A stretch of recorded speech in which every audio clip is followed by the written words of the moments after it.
I, female, 32, don't really have a very good relationship with my husband's, J, male, 33, family. We have been married for 6 years now and have a 4-year-old son, Aegon. Yes, we are Game of Thrones fans. Please don't come for me in the comments. My in-laws do not really like me because I'm not from the same culture as them. They are quite religious, but I lean towards agnostic, and they think that I am the reason why Jay has moved away from his faith. That is the farthest thing from the truth. He made those decisions himself long before he even met me. So I don't know where all the worry is coming from. Anyway, they have some preconceived notions about me, and though we are cordial now, we are certainly not close. After Aegon was born, things smoothed out a lot between my mother-in-law and me. She used to come over more, and as we talked to each other, we were able to understand each other's perspectives better, which helped ease things out a lot. My father-in-law is mostly unbothered about all the family drama, and he treats me with respect and doesn't interfere or meddle in our affairs, which is all I want. So things on that front are okay too. Moreover, both of them just dote on Aegon, and he loves spending time with them. So yeah, even though things were a little icy in the beginning, it is much better now, and I can see how much this means to Jay because he has always been close to his parents, even though they don't believe in the same things anymore. The problem is my sister-in-law. She's Jay's sister, Joanna, female, 40, and she has a 5-year-old daughter, Rachel. Joanna's husband left her 2 years ago because she was caught having an affair with his best friend. It was a mess altogether, and he fought tooth and nail to get Rachel's custody, but he only gets her on the weekends. That was a horrible time for the family, and though neither Jay nor I condone what Joanna did, we still knew we had to stand with her because we're family. It was during this time that I offered to keep Rachel with me while Joanna sorted out her stuff. It wasn't a big deal for me, honestly, because Aegon was the same age, approximately, and having a cousin to play with would be better for both of them. So Joanna used to drop Rachel at my place in the mornings, go sort out her court stuff, look for places to rent, jobs, etc., and then pick her up from my place in the evening. This went on for about a month, and both Rachel and Aegon got used to each other's company. Naturally, when she took Rachel with her full time, Rachel was very upset. And Joanna, like a moron, took it as a slight to herself. She started feeling that Rachel preferred me over her, which was just not the case. She's a little kid and she doesn't think that way. I told Joanna repeatedly that Rachel liked playing with Aegon, which is why she liked my place more than theirs, and if an arrangement could be made to have them play together, the problem would resolve itself. I knew Joanna was butthurt about this, and I don't really blame her. Her emotions were all over the place, even though she was the one who was cheating. Things got sour between us because she accused me of trying to steal her daughter, and that was when Jay had had enough. He told her that she should be thankful to us because we were helping her stinking, cheating. But on the contrary, she was the one pulling an attitude with us. She went low contact with us, and it just hurt me a lot because the kids were suffering because of her. What she didn't know was that her ex-husband, Noel, used to bring Rachel to our place during the weekends so that she would get to see Aegon. He had sworn Rachel to secrecy, but all of us knew it was only a matter of time before she spilled the beans. She was just 3 at that time, and she would eventually have told her mother, but all of us thought that it was worth the risk. When the big reveal finally happened, there was a lot of drama, and mother-in-law and father-in-law had to intervene and asked her to stop being thick and think about her daughter instead. It took some convincing before she could finally see our side of things and agreed to have Rachel and Aegon play together. The thing is that the kids absolutely adore each other. They're like siblings, and since they're so close in age, they gel really well together. It's honestly a delight watching them, especially since Jay and I had decided that we would have only one child. And I had always felt that not having a sibling is sad for a kid. But here, we kind of have the best of both worlds. The kids took turns at each other's places. There were times Rachel came over, and other times Aegon went to Joanna or even Noel. And most of the time, they were at mother-in-law and father-in-law's place. Things were okay, and never once did I suspect that Joanna was harboring such resentment against me for all these years. Had I known, I would have put Aegon's safety first, and now I can't help but think that I have failed as a mother. For the last 2 years, things have been more or less fine with Joanna.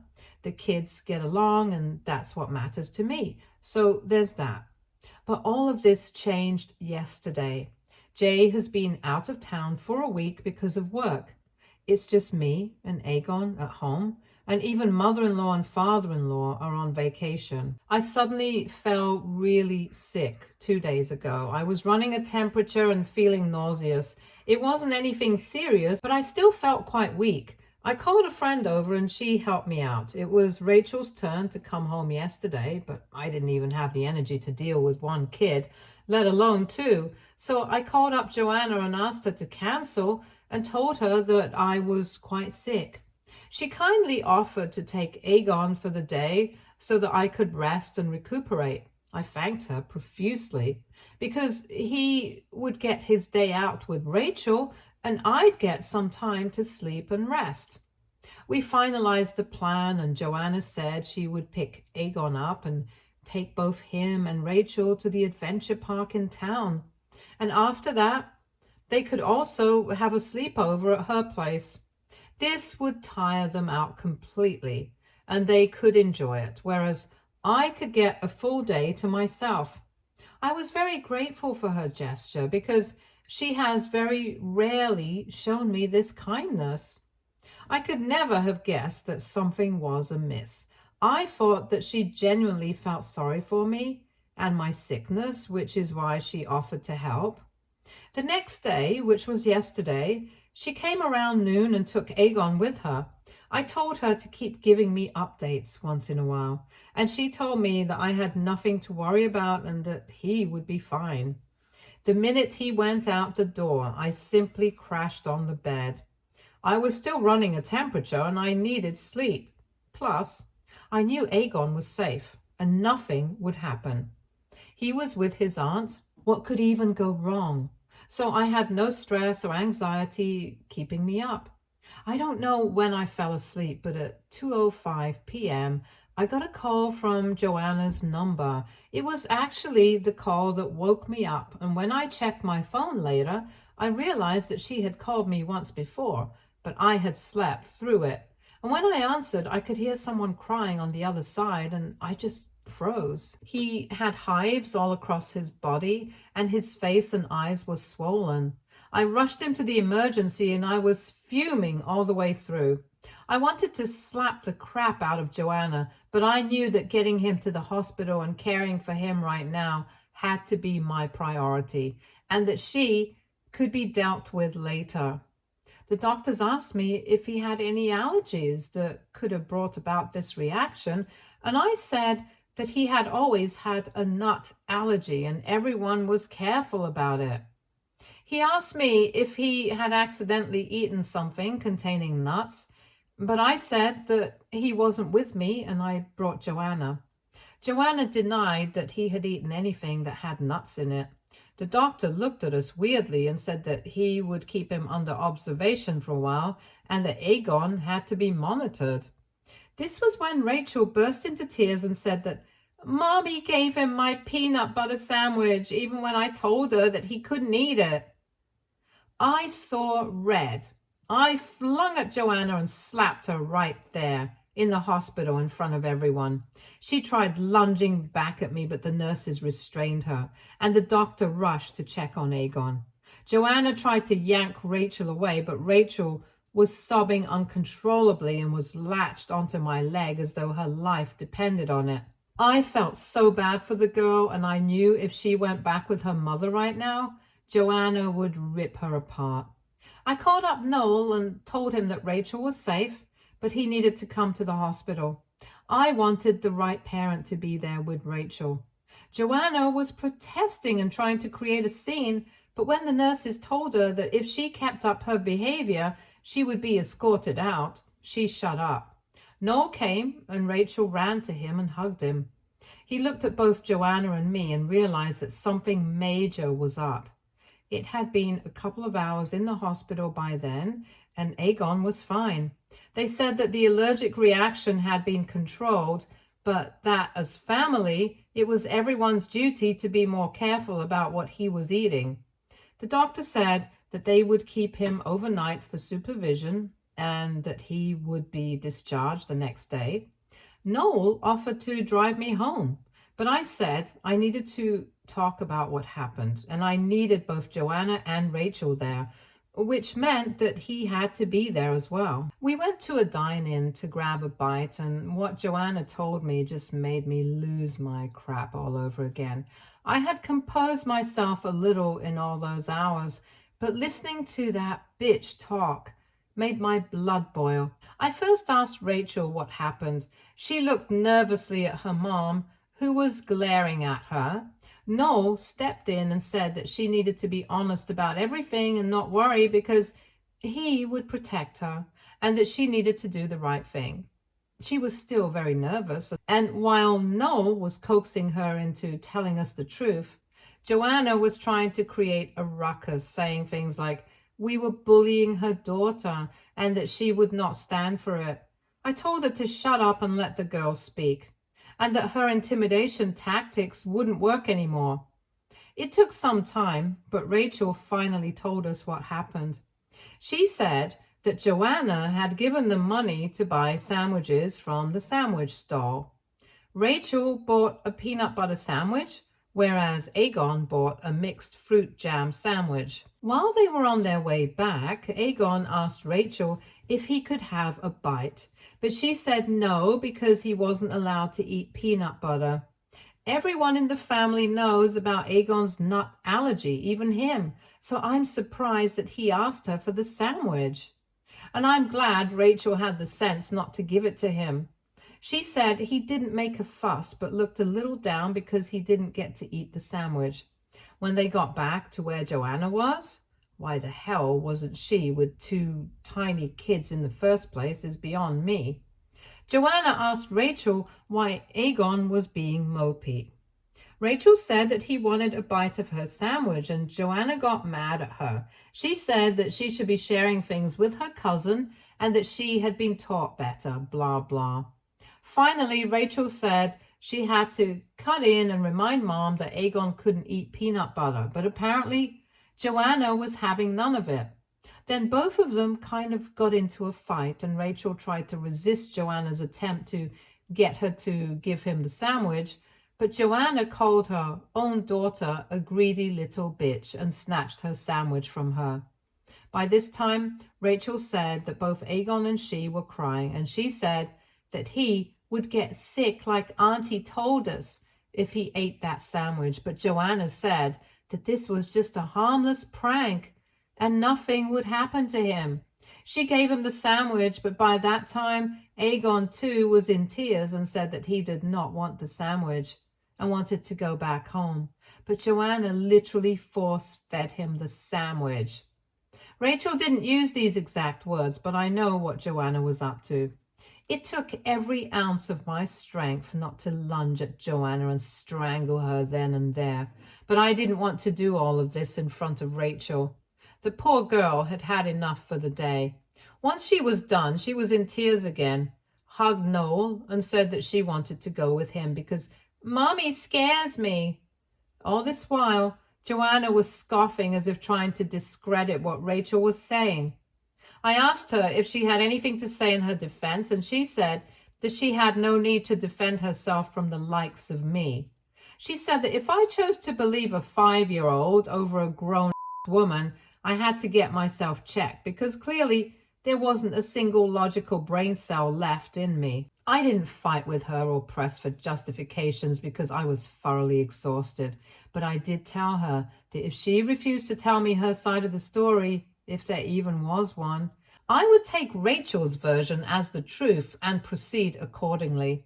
She told me that I didn't have the power to do anything, and I just told her to watch out because she might be family. But Aegon comes first for both me and Jay. And while I was being kind to her, she had no idea what Jay would do when I told him. That's where the panic set in. She told me not to involve Jay because Rachel was lying. She then started rambling something about what had happened, but I told her to cut the crap. I had given her a chance to explain, but she blew it. So now she could deal with Jay herself. I walked out and let Noel and her sort their crap out about Rachel together. I felt bad about leaving Rachel behind, but I didn't have it in me to deal with that night. I love the kid a lot, and I am so grateful to her for saving Aegon's life by calling me, and I wish I could just take her away. But she has a father who needs to now step in. On my way back, I called Jay and told him everything. He was so stressed. He said that he was going to come back. I told him I had it under control and that they would discharge Aegon the next day, but he was adamant.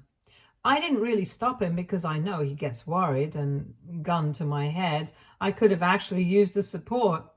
I know Aegon is all better now and we needn't worry about anything, but I know for sure that I am not letting Joanna get away. She has deliberately endangered my child and she needs to pay for it. I don't know how she will, but I know that she will. I can never trust her with Aegon again. And at this point, I'm even worried for Rachel. She was so petrified of her mother. I can't even imagine what goes on behind closed doors. Update 1. Sorry for the delay in the update. I know a lot of you were asking for it.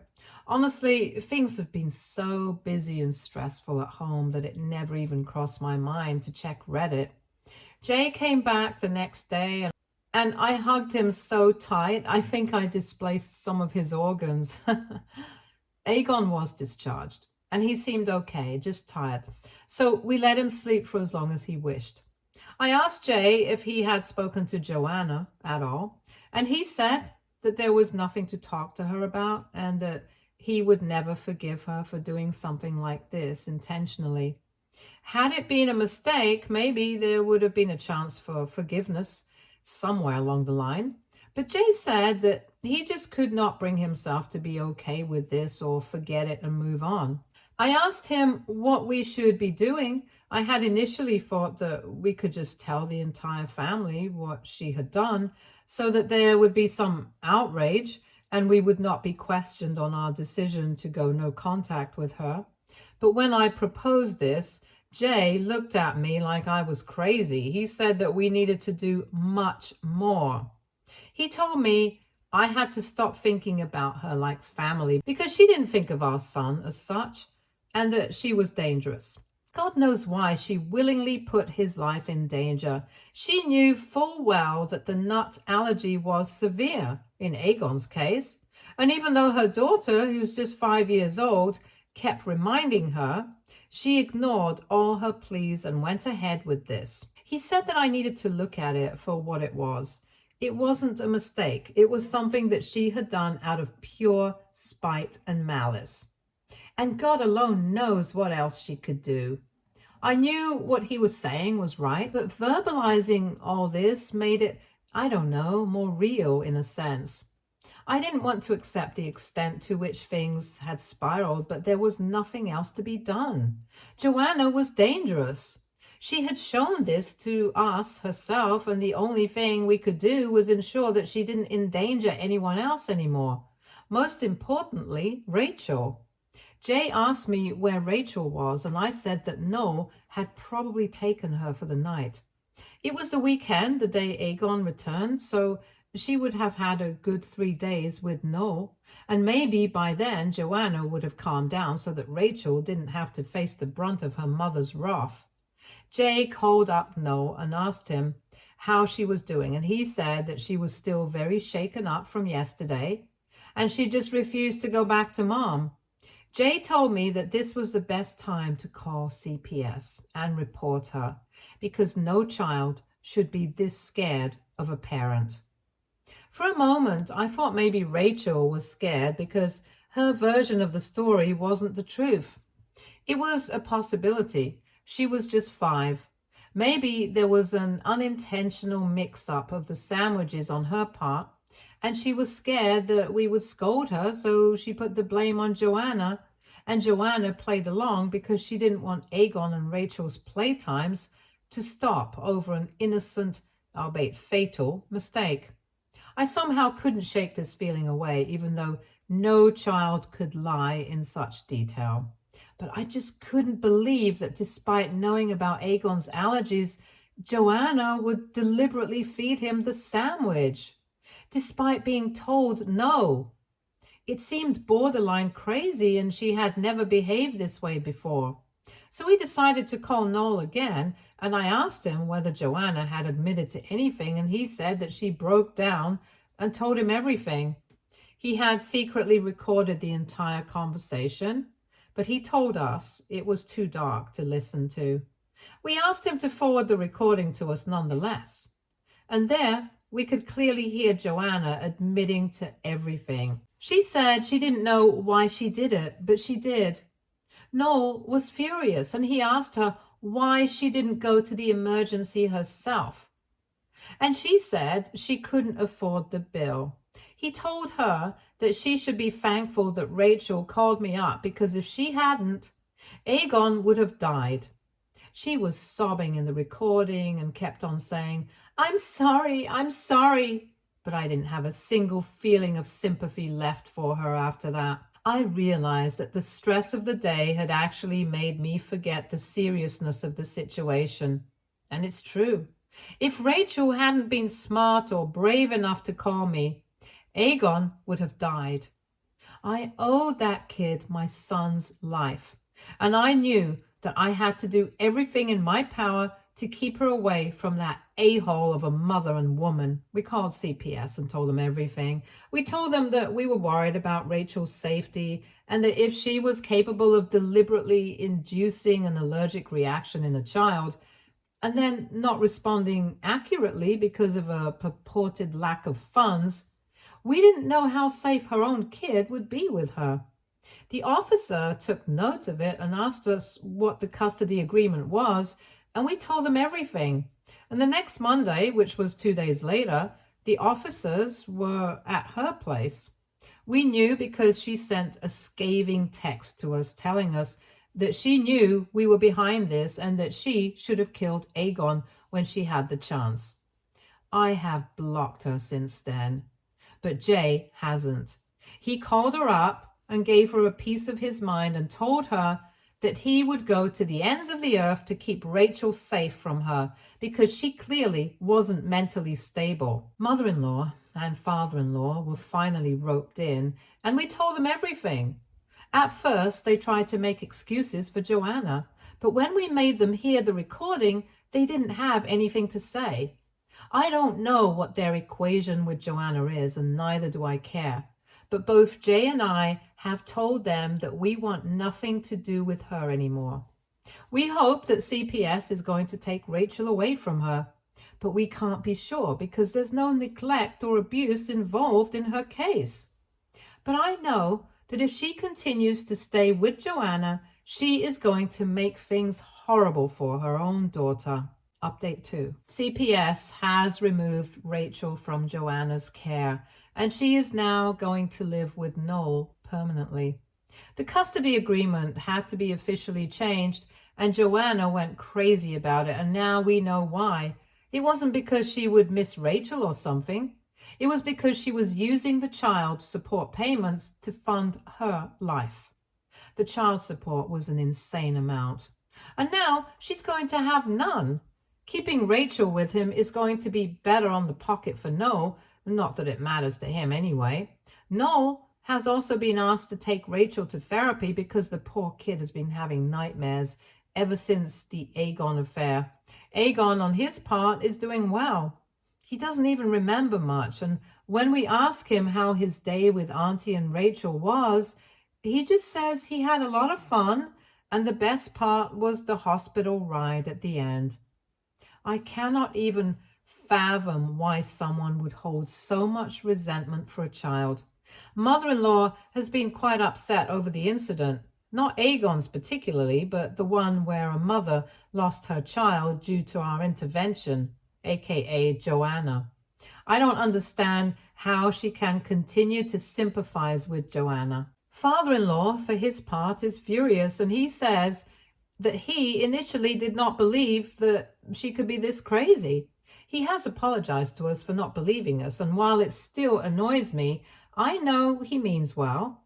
No father would ever want to know or accept that one child of his was capable of intentionally, fatally harming the other child's kid. So I understand his hesitation about it all. Rachel and Aegon still meet up regularly. We didn't want Rachel to think that she did anything wrong or that she could have done anything more during the day the incident happened. She still blames herself, though, and it breaks my heart to see her like that. She even made sorry cards for Aegon, Jay, and me. I think it has to be one of my most prized possessions. I try spending time with her as much as I can. Call me old-fashioned, but I feel that a child needs a maternal figure in his or her life. And Rachel has never had that. Even though Joanna is a mother, I don't think she has the capacity to be maternal. She has proven that with the way she was with Aegon, no person capable of pulling something like that off will ever have that innate compassionate instinct. I know a lot of you are going to come at me in the comments for saying this, but it is what it is. We are trying to normalize things for the kids as much as possible, even though nothing is normal anymore. Joanna has been trying to get in touch with Jay and me, mother-in-law told us, but she's blocked everywhere, so that's an unnecessary headache she has taken upon herself. She tries to subtly act as an intermediary, but every attempt of hers has been shot down, and both Jay and I are running on thin ice with her. She either gets it herself or we go no contact with her pretty soon. I can't have her talking about that bitch and trying to get us to be a family again. Update 3. Joanna tried to take Rachel from school. The school already knew about the issues going on, so they were prompt in reaching out to Noel. Rachel is safe, and she just doesn't want to be with her mother at all. Noel is thinking of going for a restraining order, but he's not sure yet, because at the end of it all, Joanna is her mother, and nothing can change that. It's just a pile of hot mess right now, and I personally would prefer being away from this drama. But I do know that the drama started because I called CPS on her. I personally think that she is not a good parent by far, but I mean, now things are getting serious and criminal, which is unsafe for everyone. Who knows what she'll do next? They're trying to resolve this, and if it doesn't get resolved, a restraining order is the only option available. I hope it doesn't come to that, but if it does, I don't think there's anyone to blame except Joanna herself. Stay tuned for more stories from Argo Relationships.